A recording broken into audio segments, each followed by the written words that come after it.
age when time itself seemed frozen. A long winter lasting hundreds of thousands of years, where Earth's pulse beat to the heavy advance of glaciers.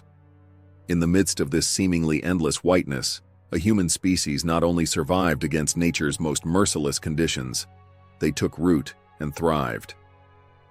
This is their story, the silent epic of how Neanderthals domesticated ice and wind for 400,000 years, how they made fire their companion, and how they turned a frozen planet into home. 400,000 years. A span of time too long for the human mind to easily grasp. This is the time Neanderthals remained on the world stage, and a large portion of this time passed under the shadow of the Pleistocene epoch's intermittent ice ages. This was not a single uninterrupted winter. Rather, it was like the planet's rhythmic breathing. Freezing glacial periods lasting tens of thousands of years were followed by warmer interglacial periods lasting thousands more. Neanderthals witnessed this entire cycle and managed to adapt to each phase. When an ice age began, the world would change slowly. Snowfall increased, summers shortened and cooled. Each winter's snow never found a chance to melt in the following summer, and over time it compressed into massive ice sheets. These glaciers would cover the northern parts of continents like a blanket, slowly flowing southward under their own weight. As they advanced, they reshaped the landscape, filing down mountains, carving deep valleys, and changing the courses of rivers. During these periods, much of Europe became a treeless, windswept tundra or polar desert, resembling today's Siberia or northern Canada. The air was dry and merciless. Temperatures were unimaginably low by modern standards. The sun hung in the sky like a pale disk, providing little warmth. This world was a place with no room for weakness. Survival was a struggle waged every day, every hour. Vegetation was sparse. Cold-resistant grasses, mosses, and lichens tried to cling to the frozen soil. In sheltered valleys, stunted forests of dwarf pines and birch trees could be found. The inhabitants of this endless winter season were as harsh and resilient as it was. Woolly mammoths defied snowstorms with their massive furs. Woolly rhinoceroses searched for frozen plant roots. Cave lions and hyenas hunted for prey in this harsh world. It was right at the center of this world that Neanderthals evolved. They were not guests who came later to these conditions, but a product of these conditions.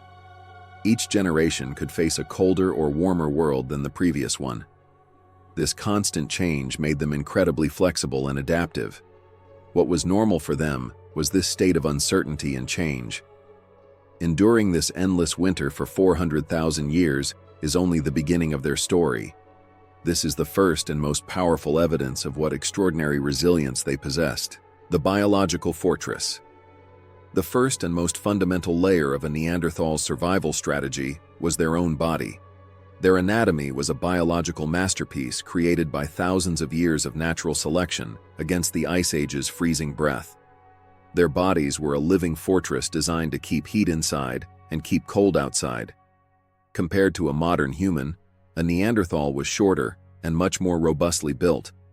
Their legs and arms were shorter. This structure was in perfect harmony with biological principles known as Bergmann's and Allen's rules. According to these rules, organisms living in cold climates tend to have more compact bodies and shorter limbs. The reason is simple. Reducing body surface area relative to volume minimizes heat loss. A compact body conserves heat more efficiently. Their rib cages were wide and barrel-shaped. This not only indicated a powerful upper body, but also showed they housed significantly larger lungs than modern humans. This massive lung capacity provided more time and surface area to warm and humidify the cold, dry air as they breathed it in. It also gave them the ability to pump large amounts of oxygen needed for intense physical activities into their bodies.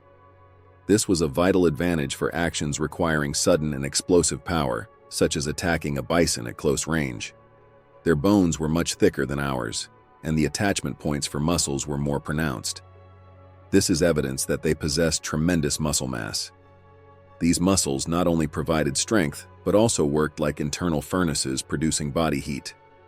They are thought to have had a high metabolic rate and required far more calories than a modern human to survive. Their facial structure was also part of this cold climate adaptation. Large, wide nostrils and a projecting mid-facial region provided a spacious internal chamber for the ice-cold air being inhaled to warm and humidify before reaching the lungs. This was a kind of internal heating system that protected delicate lung tissue from the harm of cold. While the function of thick brow ridges is not fully known, they may have helped protect their faces from wind and snow glare. In short, a Neanderthal's body was not a randomly formed structure. Every part was fine-tuned to provide energy efficiency and maximum protection against cold. Before they needed to don armor from outside, they possessed biological armor that nature had bestowed upon them. This armor was their most reliable weapon in their 400,000-year struggle. Shelters, fortresses against the storm. In a world where freezing winds blew and temperatures plummeted far below zero, a safe and warm shelter determined the difference between survival and freezing to death. Neanderthals were experts at reading their surroundings with great skill and finding and creating sheltered homes for themselves and their families. Their shelters were not just places where they spent the night. They were also the center of their social life, workshops where they made their tools, and fortresses where they could escape from the stormy world. Their best-known shelters were naturally occurring caves and rock shelters. However, a Neanderthal group would not randomly settle in every cave they encountered. Choosing a settlement site required a careful process of observation and planning. An ideal shelter had to have several key features. First, it had to be near water sources. A riverside or lakeside was a strategic location, both for providing drinking water and for ambushing game animals that came to drink. Second, it had to be protected from the prevailing wind direction. A cave mouth facing a more sheltered direction, rather than the freezing north winds, would be preferred. Additionally, being in an elevated position dominating the surrounding terrain would allow them to observe approaching dangers or the movements of herds from a distance. The interior of the cave was also an organized living space. Archaeological excavations show that Neanderthals divided their caves into zones for different functions. In the more illuminated and ventilated entrance section of the cave, there would be a sitting room area where the fire was lit, tools were made, and daily social activities took place. There was a kitchen section where meat was cut and processed, and deeper, more sheltered and warm sections used for sleeping. This spatial organization shows that they not only sheltered, but consciously arranged their living spaces. However, Neanderthals were not solely dependent on caves. There is also evidence that they built temporary shelters in open terrain, where caves were not available, or during seasonal migrations. At some settlement sites found in Ukraine, remains of circular structures made from mammoth bones and tusks have been uncovered. These bones are thought to have likely formed the foundation of tent-like structures, supported by wooden poles and covered with animal hides. This is an impressive example showing they not only used what nature provided, but also had the ability to build their own shelters. Stone walls and frames made from bone formed the Neanderthals' first line of defense against the cold. These homes were an oasis of order and warmth against the chaos and cold of the outside world. A family gathering around a fire in the safety of a cave while a snowstorm raged outside is one of the most powerful symbols of their will to survive. Fire, the heart of home. If a Neanderthal shelter had a heart, that heart was undoubtedly the burning fire. Fire in the Ice Age was not just a tool for survival, it was life itself. Neanderthals were not just those who found and used fire, but masters who controlled it, sustained it, and placed it at the center of their lives. Their relationship with fire is the brightest indicator of their intelligence, planning ability, and dominion over their environment. Starting a fire and sustaining it is much more complex than it appears. This first requires finding the right fuel. Neanderthals knew which wood was dry and burned for a long time, which only produced smoke. They also discovered that bones were an excellent fuel source. Especially fatty animal bones provided a long-lasting heat source by burning slowly and warmly in tundra environments where wood was scarce. Layered hearth ashes found at archaeological sites show the same places were used continuously for thousands of years. This proves that fire was not an accidental occurrence, but part of knowledge and culture passed down through generations. The functions of fire were endless. The most obvious, of course, was heating. The warmth of fire was the most effective protection against deadly hypothermia. Families slept around the fire at night, both warming themselves and becoming closer to each other. Fire was also a powerful protective shield. Predators such as cave lions, hyenas, or bears hunting at night were instinctively afraid of the glow and crackling of fire. This ensured the safety of the group's most vulnerable members, children and the elderly. Fire was the center of the Neanderthal kitchen. Cooking meat not only made it more delicious, but also made it safer by killing parasites and bacteria inside. The cooking process broke down proteins, making digestion easier and allowing the body to obtain more energy from food. This was a vital advantage in a world where every gram of calorie was precious. Fire was a technological tool. Hardening the tips of wooden spears in fire made them a more lethal weapon. Heating certain types of flint in a controlled manner made them easier to knack and allowed for the production of sharper tools. This shows they understood fire's properties and consciously used it to transform materials. And perhaps most importantly, fire was a social center. After the day's hunting and gathering were finished, the entire group would gather around the fire. This was where tools were made, hides were processed, stories were told, and knowledge was shared. The warmth and light of fire was a force that brought the community together, strengthened bonds, and created a sense of common identity. Neanderthals were masters of fire. Their ability to control it enabled them to transform a cold and dark world into a livable home. That flame was an undying symbol of their intelligence and resilience. The second skin. Clothing. In a cold climate, just a warm shelter and a burning fire are not enough. When stepping outside to hunt or gather resources, a personal shield is needed to protect the body from freezing wind and moisture. For Neanderthals, this shield was clothing made from the hides of animals they hunted. This was an art requiring knowledge and skill that involved much more than simply draping a hide over one's shoulders. The clothing-making process began immediately after a successful hunt. The animal's hide was carefully separated from its body using stone tools. This process had to be done without damaging the hide. Then came the most laborious part, processing the hide. A fresh hide left to dry would harden, crack, and become unusable. To prevent this, all meat and fat residues on the hide were meticulously cleaned with special stone tools called scrapers. This was a long and tiring job. Once the hide was cleaned, various methods were used to keep it soft and flexible. One of these was tanning the hide by rubbing the animal's brain or other fatty tissues onto it. These substances would soften the hide's fibers and make it more water-resistant.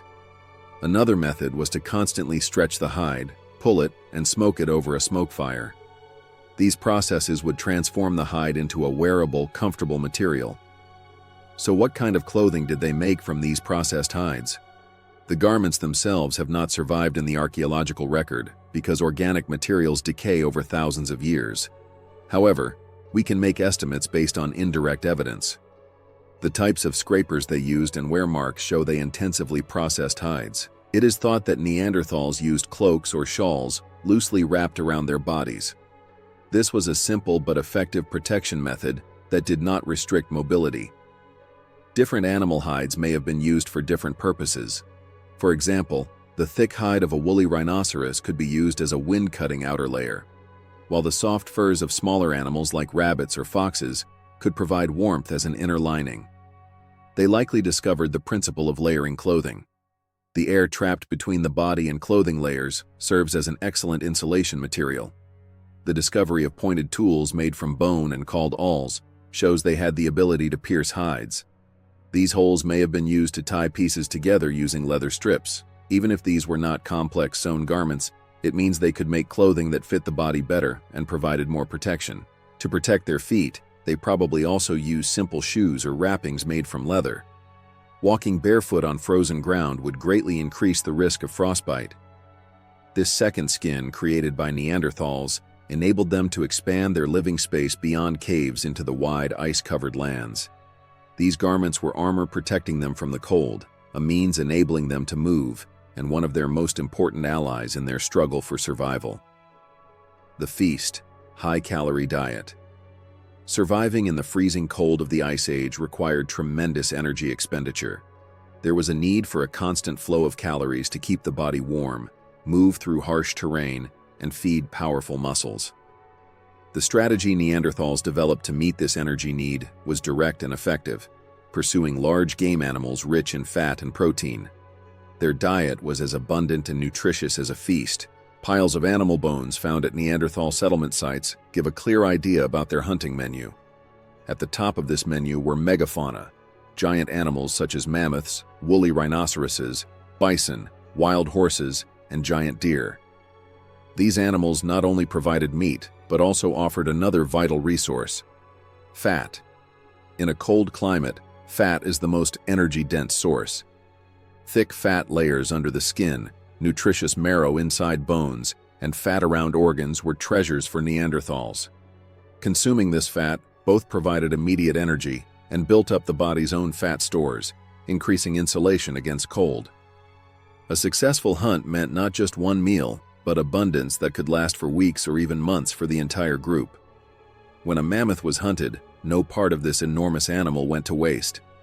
Meat and fat were consumed fresh or perhaps cut into strips and stored for later by drying or freezing.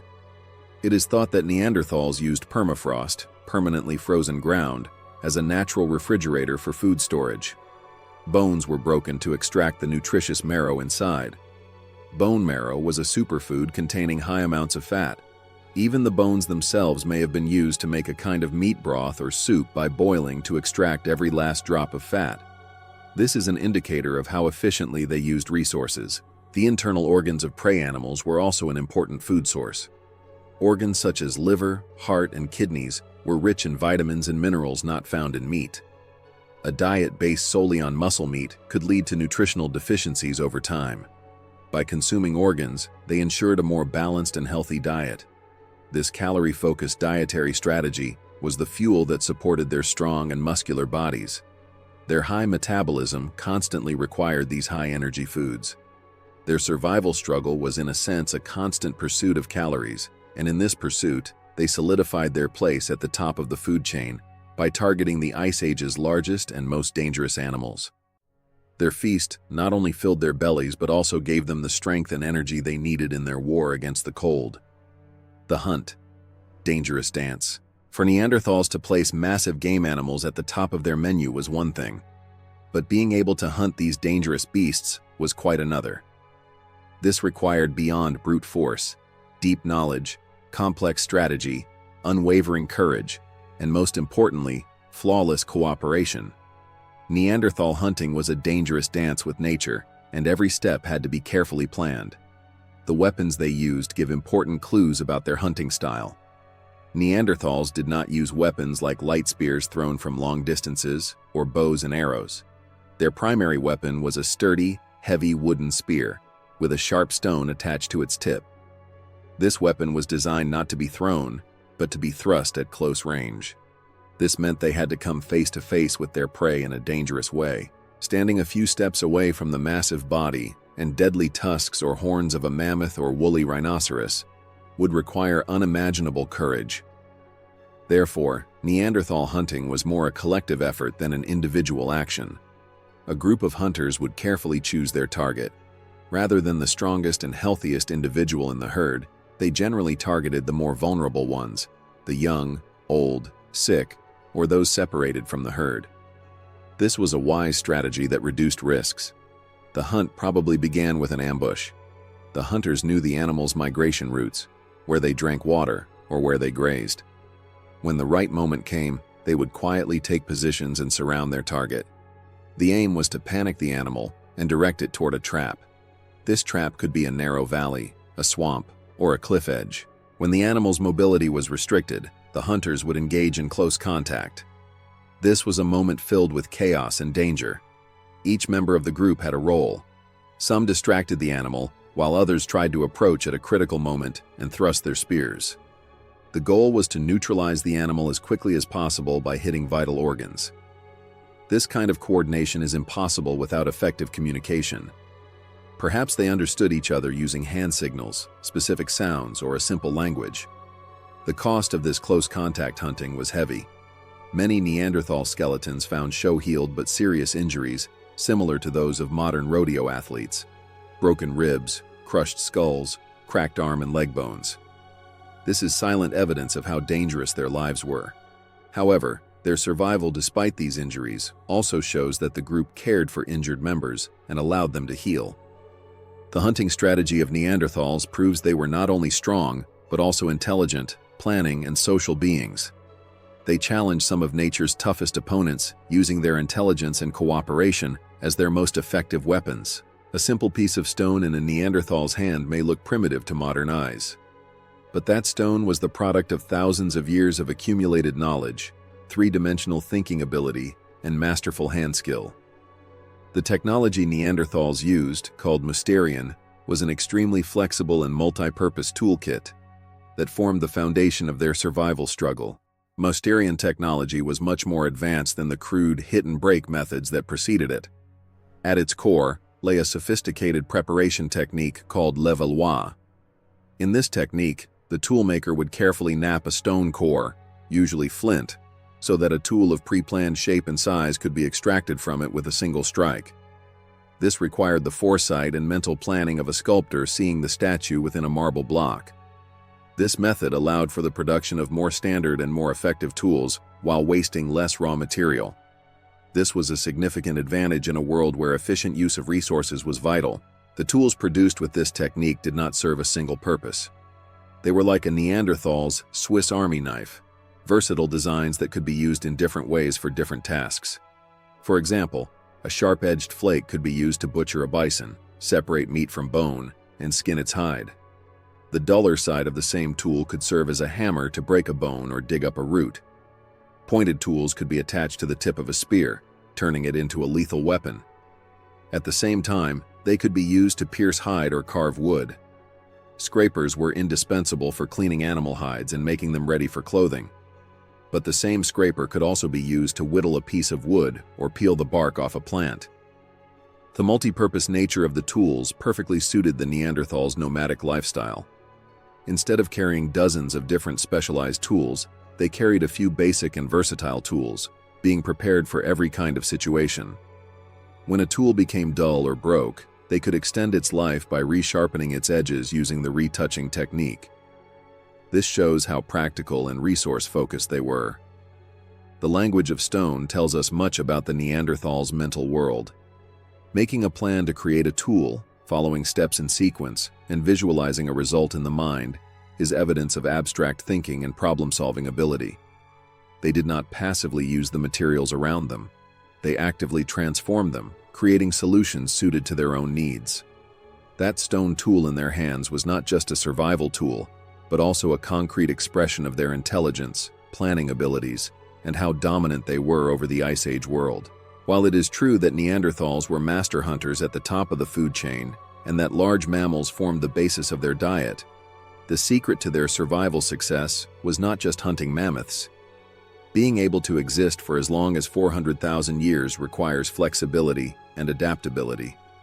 Neanderthals were extremely knowledgeable and opportunistic gatherers who took advantage of every opportunity their environment offered.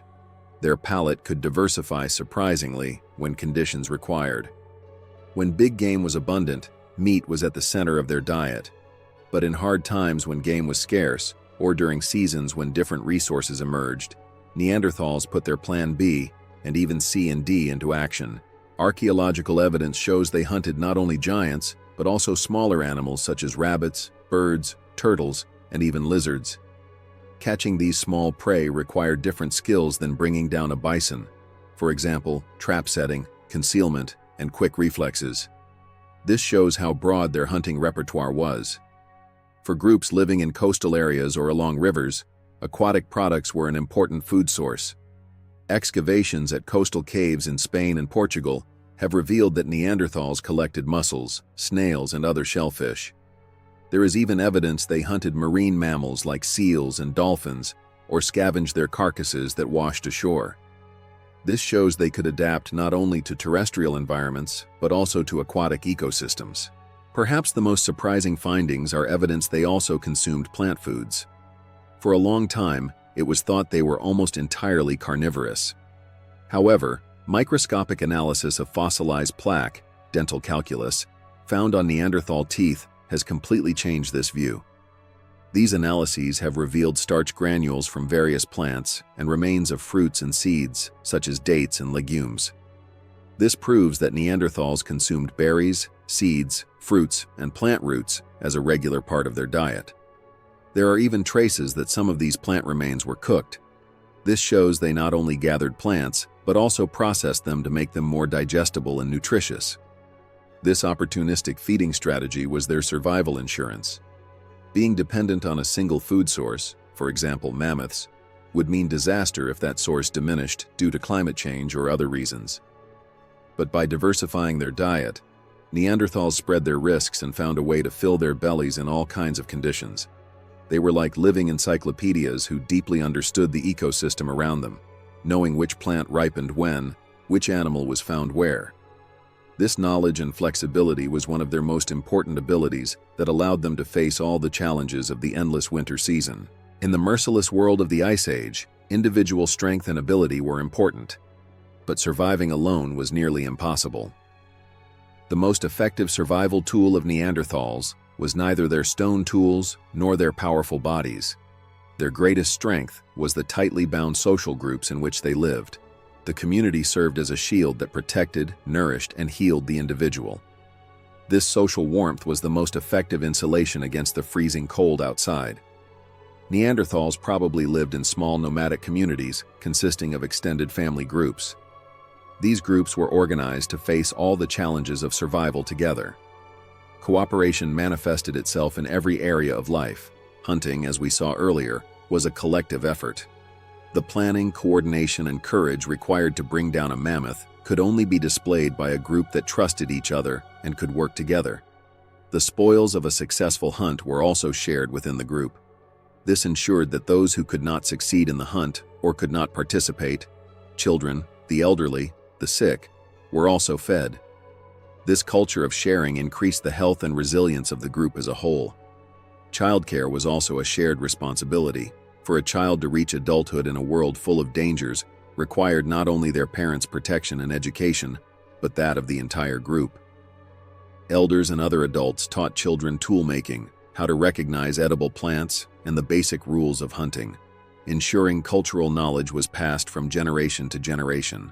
Perhaps the most poignant evidence of this social structure is the care Neanderthals showed to their sick, injured, and elderly members. Examples like the individual found in Shanidar Cave in Iraq, who suffered serious injuries throughout their life, clearly show these people could not have survived on their own. These individuals' ability to continue living for years could only have been possible if group members cared for them, fed them, and protected them. Instead of seeing them as a burden and leaving them behind, they valued them and kept them as part of the community. This proves the existence of a developed sense of empathy and strong social bonds. Even if an elderly individual could no longer physically contribute to the group, they were a priceless repository of knowledge and experience. They knew best which valley had the best flint, where water could be found during drought, or the behavior patterns of certain animals. Their wisdom was a strategic resource that increased the group's chances of survival. A Neanderthal group gathered around the fire was warming not only physically, but also socially. There, daily experiences were shared, bonds were strengthened, and a sense of common identity was reinforced. This sense of unity and solidarity was a spiritual refuge that gave them the strength to continue even in the darkest and most challenging moments of the endless winter. The strength of the group was much more than the sum of each individual's strength. The Neanderthal survival was not based solely on instantaneous reactions and instincts. One of their most powerful tools was their ability to deeply understand their environment and use this knowledge to plan for the future. In their minds, they carried a detailed map of the lands they inhabited. This map was not just a geographical map, but a dynamic information network showing how resources, dangers, and opportunities changed over time. A Neanderthal group would consider an area of hundreds or even thousands of square kilometers as their homeland. They knew every corner of this vast terrain, every hill, every riverbed, and every cave like the back of their hand. This knowledge was a heritage accumulated and transmitted over generations. Their mental maps included where the best flint sources were located. Quality stone meant good tools, which was critical for survival. Therefore, they made regular journeys to quarries where the most suitable materials for toolmaking were found. These maps also showed the location of water sources. Knowing hidden springs where water could be found, even during dry periods, or points where groundwater came close to the surface, could mean the difference between death and life. Animal migration routes were also the most important part of these mental maps. Neanderthals knew during which time of year bison or reindeer would pass through which valleys, where they would graze, and where they would give birth. This knowledge allowed them to be in the right place at the right time to ambush their prey. This was not random hunting, but a planned strategy in perfect harmony with seasonal rhythms. Plant resources were likewise mapped. Knowing which berries ripened on which slope in autumn, which roots were most nutritious in spring, and where medicinal herbs grew helped them diversify their diet and maintain their health. This required deep botanical knowledge. These mental maps enabled them to manage their nomadic lifestyle. They were not wanderers roaming aimlessly. On the contrary, they moved on a well-planned route designed to best utilize different resources at different times of the year. They might spend summer in hunting grounds in one valley, and winter in another valley that was more sheltered and had abundant firewood sources. This seasonal rhythm also allowed them to use resources sustainably without overexploitation. When resources in one area diminished, they would move to another area, allowing nature to renew itself. The Neanderthals' ability shows they were not just beings living in their environment, but beings thinking with their environment. Their intelligence, abstract thinking, and long-term planning capacity served as a compass that helped them find their way in a frozen world and survive for 400,000 years. More important than how individually intelligent or strong a Neanderthal was their access to the accumulated wisdom of countless generations before them. The 400,000-year survival success would not have been possible if each generation had to learn everything from scratch. At the foundation of this success lay a powerful cultural heritage where vital information and skills were effectively transmitted from one generation to another. This was their most enduring and important survival strategy. The transmission of knowledge began from the moment of birth. A Neanderthal child would learn by observing, imitating, and listening. The group's elderly members served as teachers and living libraries in this process. Young people learned the intricacies of stone toolmaking by watching the hands of masters. A complex process like the Levallois technique could not be learned through trial and error alone. A master toolmaker needed to show their apprentice at what angle to strike which stone, how to prepare the core, and perhaps explain it in simple language. This master-apprentice relationship ensured technological standards were maintained for thousands of years. Hunting skills were transmitted the same way. Young people would first watch how animals brought from hunts were butchered, then learn to catch small game, and ultimately gain experience by participating in big hunts. Elderly hunters taught them how to read animal tracks, how to use the wind to their advantage, and how to predict an animal's next move from its behavior.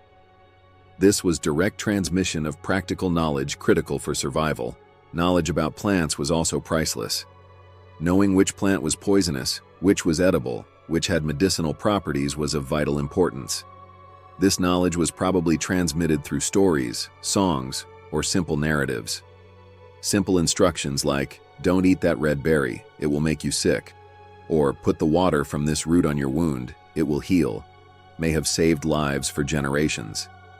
This cultural transmission formed the group's collective memory.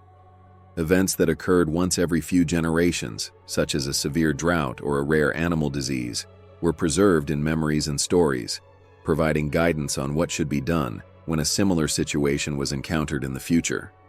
This allowed the group to learn from the mistakes of the past and be more prepared for future challenges. How this transmission occurred, spoken language, signs, teaching by demonstration, is still a matter of debate, but its existence is certain. The stability of Neanderthals' cultural and technological traditions for hundreds of thousands of years is evidence of how successful this knowledge transmission mechanism was. They left not just a genetic legacy, but also a rich cultural heritage. Every newborn Neanderthal stood on the shoulders of their ancestors, armed with their accumulated wisdom, challenging the hardships of the Ice Age. A Neanderthal's body can be likened to a high-performance engine working in a cold climate. This engine was constantly forced to burn fuel, calories, to feed powerful muscles, perform strenuous physical activities, and most importantly, keep the body warm against deadly cold. Their metabolism worked significantly faster than a modern human's, and this was a fundamental biological component of their survival strategy. Studies estimate that an average Neanderthal's daily energy needs were higher than even a very active person living in cold climates today. There were several reasons for this high metabolic rate. First was the massive muscle mass they possessed. Muscle tissue consumes much more energy than fat tissue even at rest. Neanderthals' powerful bodies were a structure constantly requiring high amounts of calories. Second, and most important, was the need for thermoregulation, regulating body temperature.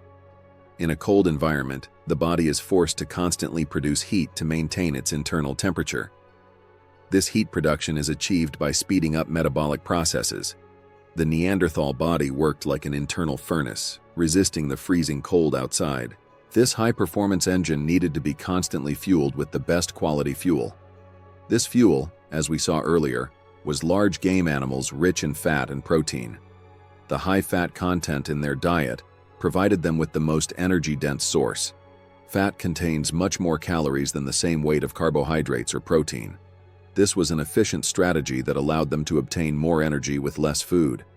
Particularly fatty parts such as bone marrow, brain, and subcutaneous fat layers were probably regarded as the most valuable foods. This high metabolism gave them incredible resistance to cold. Their bodies could stay warm even in conditions where a modern human would quickly enter hypothermia. This allowed them to hunt in stormy weather, cover long distances in snow-covered terrain, and survive even in winter's harshest days. However, this situation had a disadvantage too. High metabolism meant being dependent on a constant and reliable food source. Times of scarcity were much more dangerous for a Neanderthal than for a modern human. Their bodies consumed energy so quickly that going hungry for even a few days could have serious consequences. This explains why they were constantly pursuing game, why they used every part of the hunt so efficiently, and why food sharing within the group was so important. Neanderthal metabolism was a system perfectly adapted to the Ice Age, but also based on a delicate balance. This biological engine was one of their greatest weapons against the cold, but it was also a relentless master that constantly drove them to seek calories. The Neanderthals' world was not just a place where they struggled with cold and hunger. This world was also filled with countless dangers that could emerge at any moment. Survival was not just about finding resources, but also about anticipating, managing, and avoiding risks. Their long-term success was based on effective risk management strategies they developed in this danger-filled world. The biggest and most obvious danger was the prey itself. Hunting a mammoth or cave bear was incredibly risky. A single wrong move could result in a hunter being crushed, gored, or torn apart. To manage this risk, as we saw earlier, they hunted in groups, targeted the weakest animals, and used strategies like ambushes. This didn't completely eliminate the risk, but reduced it to an acceptable level. Caring for an injured group member was also a kind of risk management. Allowing an experienced hunter to heal and contribute to the group again increased the group's survival chances in the long term. Predatory animals were also a constant threat. Neanderthals were at the top of the food chain, but they shared this peak with other powerful predators like cave lions, hyenas, and giant bears. These animals were both competitors for prey and could be predators of Neanderthals themselves, especially children or individuals left alone. To manage this risk, they chose safe shelters, used fire as a protective shield, and probably kept watch at night. Simple precautions like checking whether a bear was hibernating inside before occupying a cave could prevent a deadly encounter. Natural hazards also existed. A sudden snowstorm, an avalanche, or a flood could catch a group unprepared. Their ability to read weather and environmental signs played a critical role in managing these risks. They could predict an approaching storm from the shape of clouds in the sky or the direction of the wind and reach shelter in time. Knowing when a river was prone to flooding allowed them to set up their camps in a safe location. Diseases and infections were invisible, but deadly enemies. In a world without antibiotics, even a simple cut could become deadly by getting infected. We don't know exactly what they did to manage this risk, but there is evidence they used some plants for medicinal purposes. Perhaps they used certain plants to clean wounds, or substances like pine resin that might have antiseptic properties. They may also have tried to prevent the spread of disease by isolating sick individuals from the group temporarily. Resource depletion was also a significant risk. Overhunting in one area meant going hungry in the future. Their seasonal migrations and diet diversification were part of their risk management strategies. By not being dependent on a single source and constantly moving, they allowed nature to renew itself and ensured long-term sustainability. The Neanderthals' life required constantly calculating probabilities and risks. They were not passive victims, but active risk managers who understood, weighed, and took conscious precautions against the dangers around them. This mental ability allowed them to find their way in a danger-filled world for 400,000 years. The archaeological record opens a window into the Neanderthal world for us, but this window is generally made of stone. Stone tools are resistant to time's destructive effects and can survive for thousands of years. However, this situation presents an incomplete picture of Neanderthals' technological world. Their lives depended at least as much, perhaps even more, on organic materials like wood, bone, antler, and hide, as on stone. This invisible world has critical importance for understanding how rich and diverse their survival strategies were. The most important organic material was undoubtedly wood. The spears that were Neanderthals' main hunting weapon consisted of sturdy wooden shafts with a stone tip attached. Choosing the right tree, cutting it, cleaning its branches, and hardening it by fire to increase its durability required deep forestry knowledge. They also used wood for countless purposes, such as simple digging sticks to dig soil, poles for shelter frames, and firewood to make fire. Almost none of these wooden tools have survived to the present day, but their existence is certain. Bone, antler, and ivory were also versatile raw materials. These materials were more flexible and less brittle than stone. They used the bones of animals they hunted not just to eat the marrow inside, but also to make tools. Tools known as retouchers or straighteners, usually made from deer antler, were used to sharpen stone tools' edges one last time, making them sharper and more even. This was an important step that increased the quality of stone technologies. Pointed tools or awls made from bone were used to pierce hide. This may have enabled them to make more complex clothing or shelters by tying hide pieces together. Flat bones, like the shoulder blades of large animals, were perhaps used as a plate or a simple digging tool. Animal hide was used not only for making clothing, but for countless other purposes. Bags or pouches made from hide would make it easier to carry food, tools, or water. Leather strips would serve as rope to tie the spear tip to the wooden shaft, or to wrap two objects together. They were also used to cover shelters. Plant fibers probably also played an important role. Fibers obtained from tree bark or other plants may have been used to make rope, cord, or baskets. Such materials were indispensable for keeping things together, setting traps, or carrying loads. While proving the existence of this organic technology is difficult, microscopic wear traces on stone tools give us clues. A certain polish on a stone tool's edge can show it was used for a long time to whittle wood, while another shows it was used to scrape hide. This invisible world shows how skillful and creative Neanderthals were. They were masters who utilized every kind of material around them, understood the properties of each, and transformed them for their own needs. If stone tools are only the skeleton of their story, organic materials are the muscles, veins, and skin that brought this skeleton to life. The modern world is characterized by constant and rapid change. Technologies, fashions, and ideas are born and die within a few years. However, the Neanderthals' world presents the complete opposite picture: incredible stability and continuity. Their Mysterian tool technology was used for hundreds of thousands of years with very little change. For a long time, this situation was interpreted as evidence that they were beings incapable of innovation, stagnant, and mentally limited. But this perspective overlooks a fundamental principle of their survival strategy. If something isn't broken, don't fix it. The cultural stability of Neanderthals was not a failure, but rather an indicator of perfect adaptation and success. The Mysterian toolkit was a nearly perfect solution for the world they lived in and their lifestyle. These tools were extremely effective for hunting the Ice Age's giant animals, butchering them, processing their hides, and whittling wood. They were multi-purpose and durable. Neanderthals had found a formula that worked against the challenges their environment presented, and they preserved this formula through generations. This doesn't mean they didn't experiment with new things. Archaeological evidence shows that Neanderthal groups in different regions made small variations in their toolkit according to local stone sources or prey species. This shows they were not rigidly bound to rules, but rather had the flexibility to adapt to local conditions. However, the basic technological principles remain the same because it worked. This stability is also evidence of how reliably knowledge was transmitted from generation to generation. The ability of a tool-making technique or hunting strategy to be transmitted for hundreds of thousands of years with almost no degradation shows how effective their teaching and learning mechanisms were. This points to a strong sense of tradition and conservatism. Change could mean risk. Abandoning a proven hunting technique to try something new could result in failure and starvation. In a world where survival was on a knife's edge, Neanderthals preferred the tried and trusted. This may seem foreign to our modern progress-obsessed mentality, but under their conditions, it was an extremely logical strategy. Change in their world was measured not in years or decades like ours, but in thousands and tens of thousands of years.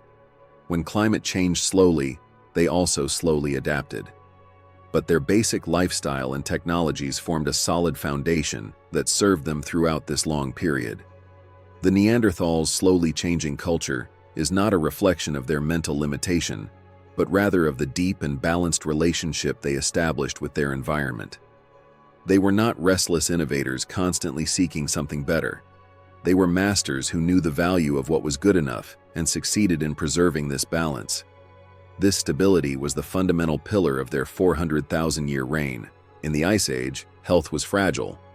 An injury, an infection, or a simple illness could quickly become deadly.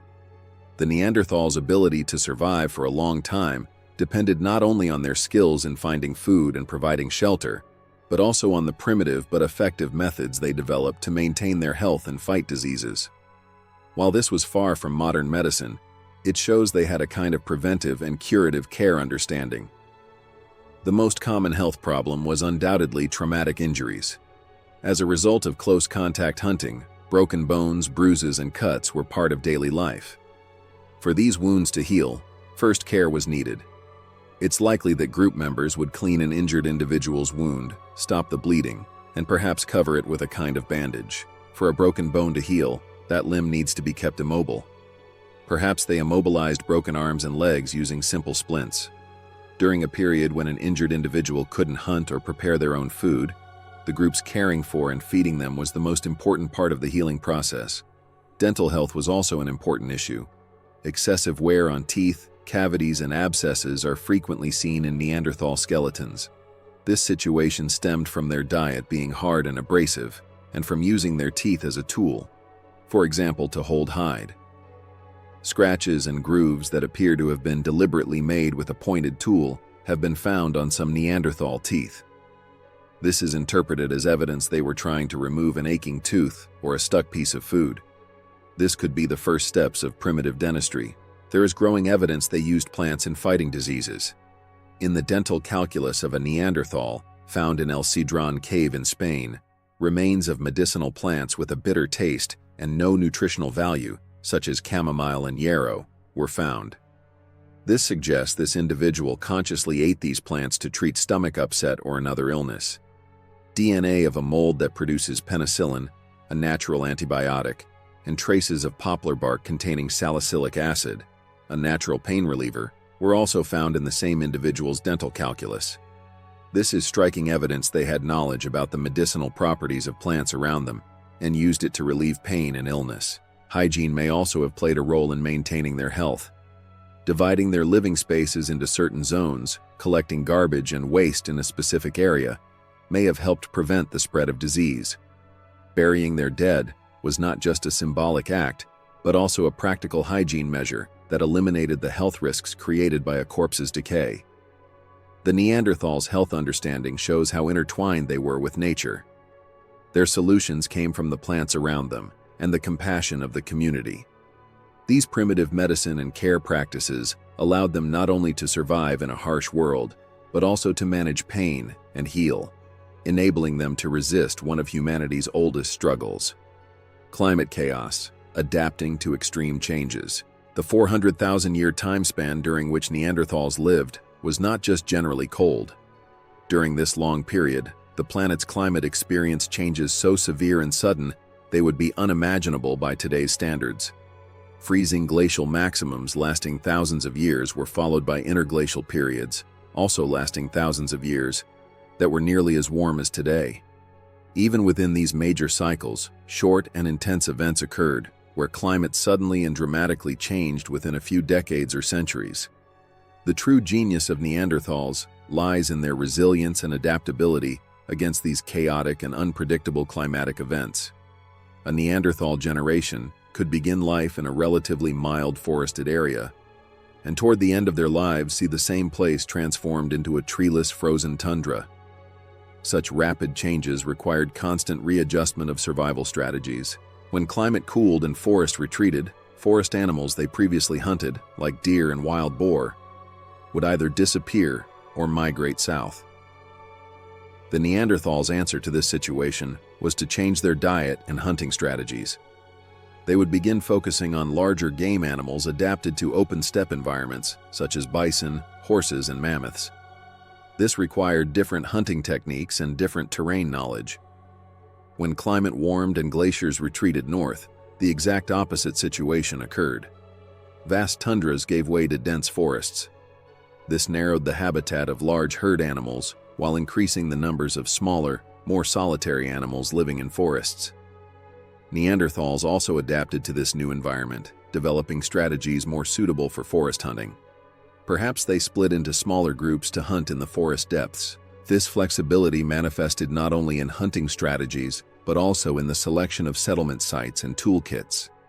During cold periods, they might prefer deep caves sheltered from wind, while during warm periods, they might use more open and airy rock shelters or open-air camps along rivers.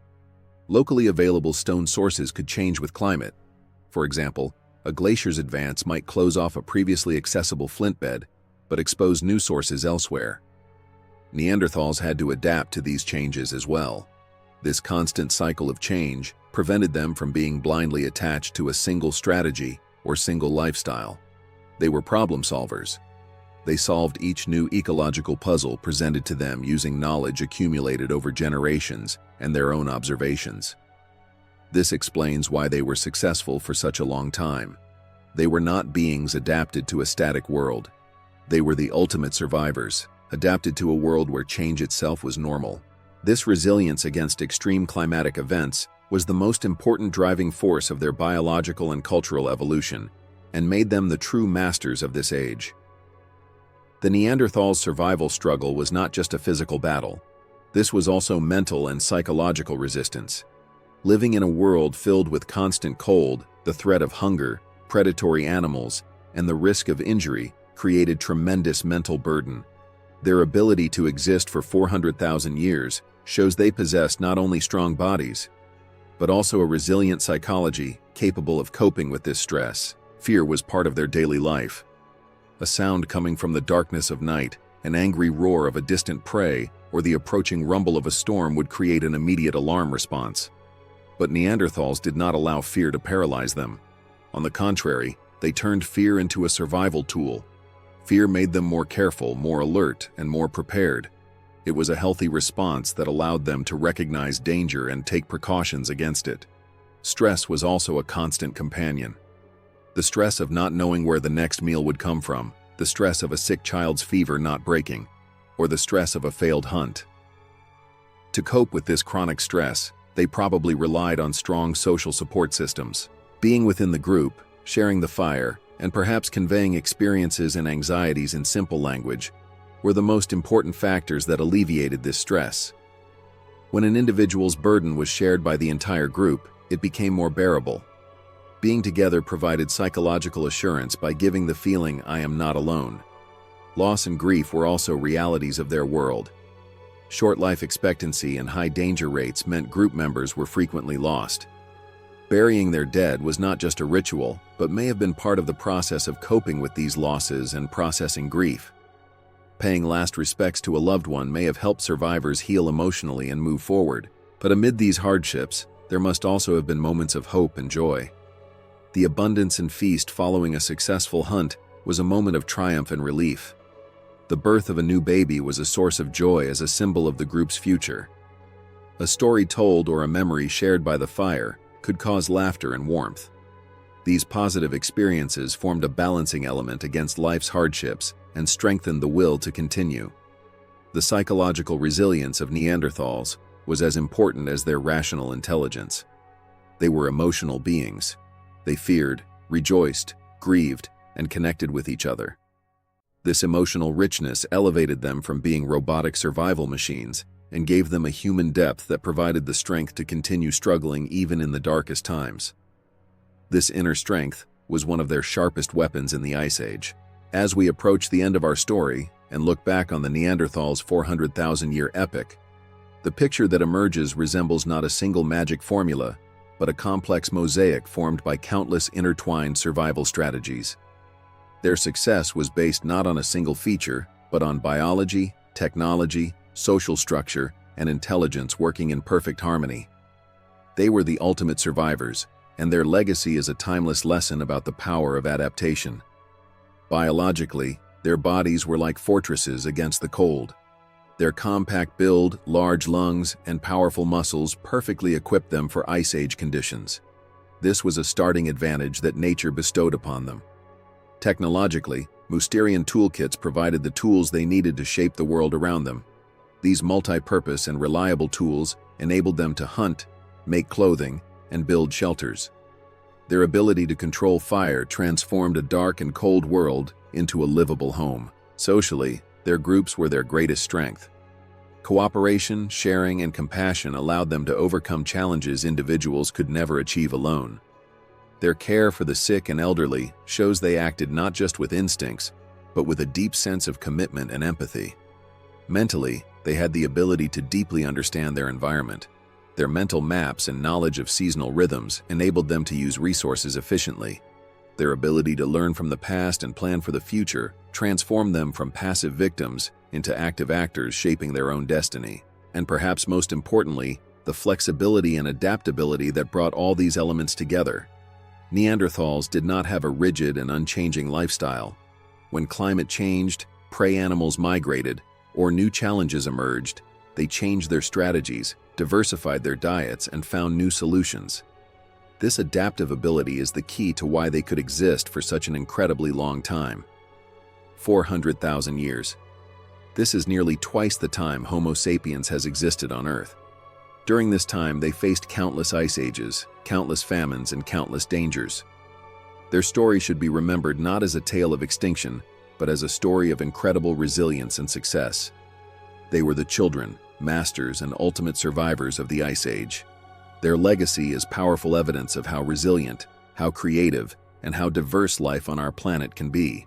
This long journey through ice and time shows that Neanderthals were not just beings resisting the cold, but masters who understood it, integrated with it, and learned to play by its rules.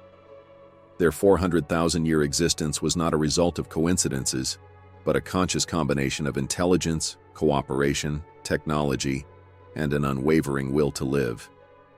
They had solved the secret of transforming a frozen world's challenges into a home. Though their story has ended, what they tell us about the art of surviving ice ages will remain in memory as one of humanity's most impressive lessons in resilience.